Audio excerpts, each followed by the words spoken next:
Bonjour, ici c'est Marius. Bienvenue à la chaîne YouTube Croquis Technique.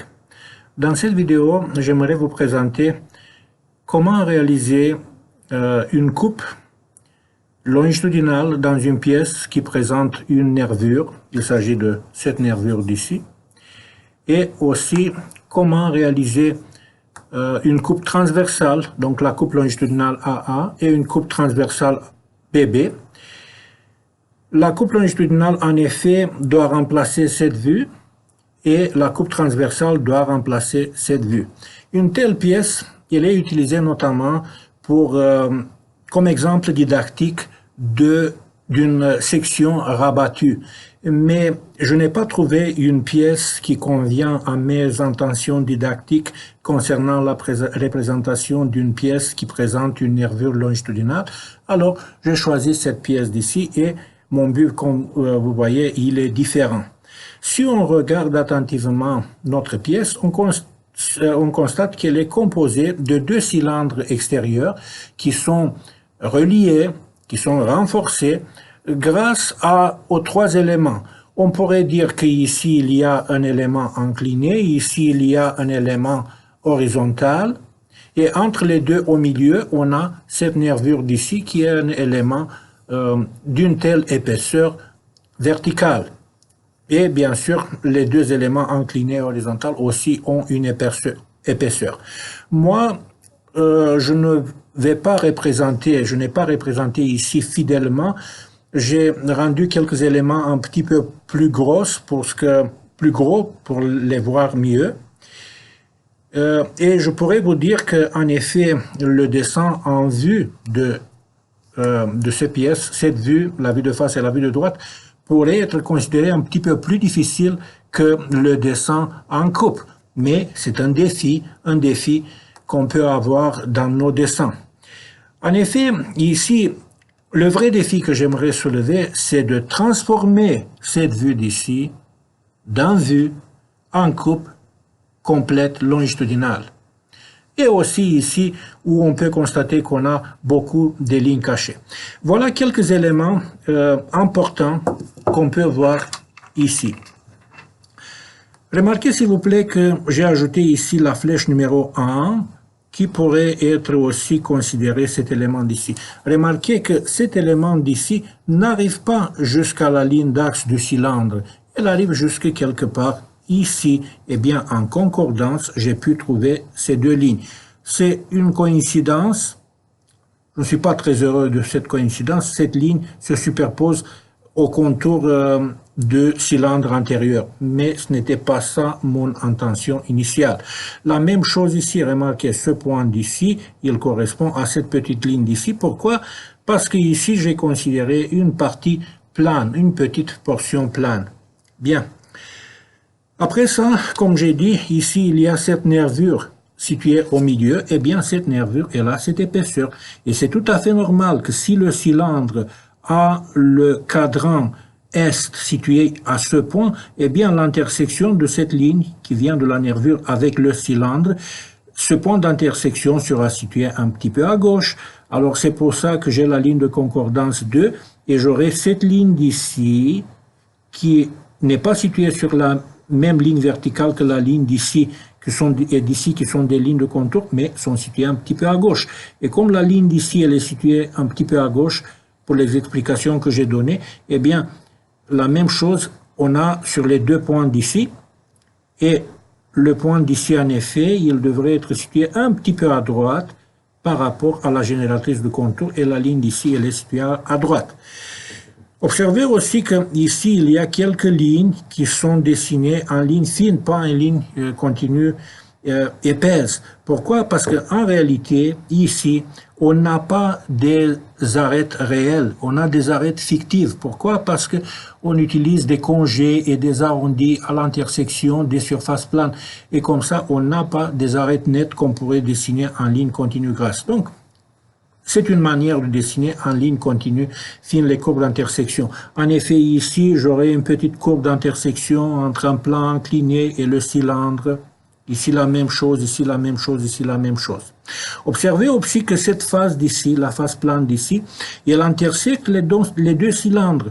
Et quand on regarde comme ça, on peut voir ici que c'est quelque chose qui ressemble à une courbe. C'est une courbe et ce n'est pas une ligne droite. En effet, c'est la ligne d'ici.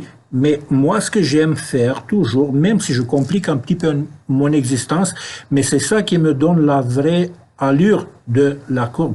Vous voyez, elle est intégrée dans une ellipse complète. Cette partie fait partie d'une ellipse complète. Et bien, cette ellipse complète d'ici, c'est l'intersection entre cette surface plane et le cylindre d'ici. Ici, c'est le centre de l'ellipse. Voilà, en concordance, et puis les points. Et la même chose, j'ai ici le même plan incliné quand il intersecte le cylindre qui a un diamètre un petit peu plus grand. Remarquez, j'obtiens ici une deuxième ellipse et de cette ellipse, je vais retenir seulement cette ligne d'ici que j'ai représentée en ligne cachée.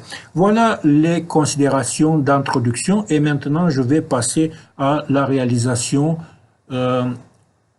des deux représentations en coupe. En effet, ici, j'aurai une coupe complète. Et ici, oui, une coupe complète transversale ici et une coupe complète longitudinale ici. Alors, on s'est proposé de réaliser deux coupes.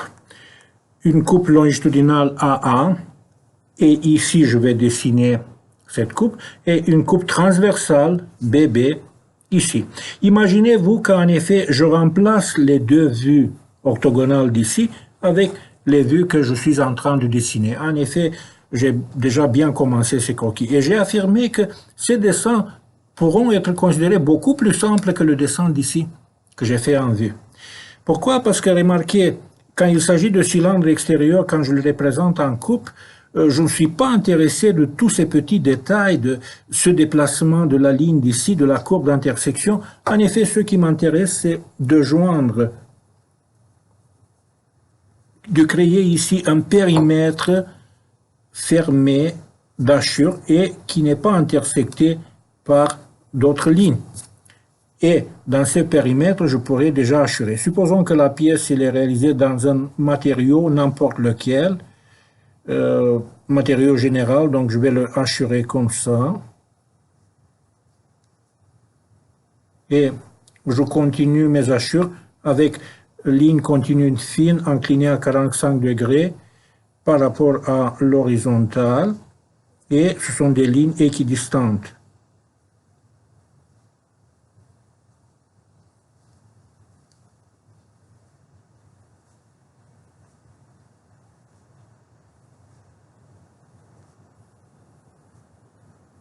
Donc, je vais joindre les coins des cases de la feuille quadrillée. Et comme ça, je ne peux pas me tromper. Pourquoi on fait une coupe? En effet, la coupe, on l'a fait pour voir ce qui est à l'intérieur. Nous avons besoin de vulgariser ce qui est à l'intérieur de la pièce. On ne peut pas laisser tout en vue parce qu'ici, vous voyez, c'est déjà très... ce n'est pas clair du tout. D'où viennent ces lignes? Alors, pour cette raison, et une deuxième raison, c'est pour ajouter les cotes. Parce que normalement, on n'a pas le droit de coter ce qui est en ligne cachée. Or ici, remarquez s'il vous plaît que ça, c'est la nervure qui est située ici. Donc, il s'agit de cette nervure d'ici. Et même s'il est coupé longitudinalement complètement, la norme de dessin nous dit qu'elle ne doit pas être hachurée. Or, j'ai déjà constaté que les apprenants ont beaucoup de difficultés à comprendre cette règle, de l'appliquer et de faire abstraction du fait que la ligne elle est décalée vers droite, que l'autre est décalée vers gauche. Quand il revient ici pour faire une coupe, il doit faire abstraction et dessiner le cylindre idéal. Et sur cette projection, comme je viens de dire, je pourrais, si je veux, ajouter quelques cotes qui ne peuvent pas être ajoutées sur la vue. Peut-être vous allez vous poser la question, pourquoi on a utilisé cette épaisseur? Eh bien, cette épaisseur d'ici, c'est l'épaisseur d'ici jusqu'ici que j'ai repris. Donc, où j'ai la nervure qui a l'épaisseur constante, c'est elle ici, ce n'est pas hachuré, mais où j'ai une matière qui a une épaisseur un petit peu différente, j'ai hachuré. Aussi remarquez ici, j'ai noté une note importante. Congé est arrondi R, et je dois remplacer les points de suspension avec une valeur. La note écrite d'ici, elle est plus forte que l'information dessinée. En effet, ici, je n'ai pas dessiné des congés arrondis. Ces congés arrondis causent beaucoup de problèmes quand il faut dessiner comme il faut en concordance les projections, parce que souvent, on a des arêtes fictives qui n'existent pas, et ça cause énormément de problèmes. Alors, c'est pour ça beaucoup plus simple, élégant et correct de les envoyer dans une note, parce que de toute manière, cette pièce, elle sera coulé en fonderie, et là-bas le modeleur, c'est lui qui va s'occuper à partir de notre dessin, ajouter où il faut les inclinaisons, les congés et les arrondis nécessaires. Maintenant, pour l'autre coupe, qui est une coupe transversale cette fois, c'est elle. Ici, dans cette coupe, remarquez que, à part l'élément que je vais hachurer, la coupe est une projection avec vue. Donc, ce qui est derrière le plan de coupe, je dois dessiner. C'est pour cette raison que je vois le cylindre, je vois cette portion d'ici, et la partie d'ici qui était une portion de ellipse, je la vois aussi. Ici, j'aurais pu éviter de dessiner les lignes cachées. Je les ai dessinés quand même parce que ça ne complique pas énormément le dessin. Et avec le même type de hachure, même inclinaison,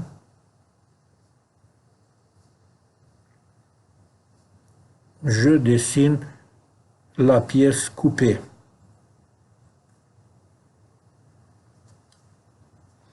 Voilà. Pourquoi j'ai fait cette coupe ici? Par exemple, pour donner cette cote, l'épaisseur de la nervure, pour donner cette hauteur d'ici, et remarquez que ici, c'est comme j'ai des arêtes nettes. Mais en utilisant cette note d'ici, c'est clair que je dois avoir des congés et des arrondis que je dois utiliser. Voilà le dessin que j'ai voulu vous présenter. Lui, il est notamment pour montrer comment on peut arriver à une coupe longitudinale qui présente une nervure à partir d'une vue. En effet, transformer cette vue d'ici en coupe longitudinale. Et aussi pour montrer une coupe transversale qui est réalisée à cet endroit. Remarquez que c'est comme elle est réalisée ici, donc il y a concordance entre cette ligne et le point d'ici. Alors, pratiquez-vous. Je vous remercie d'attention. Merci.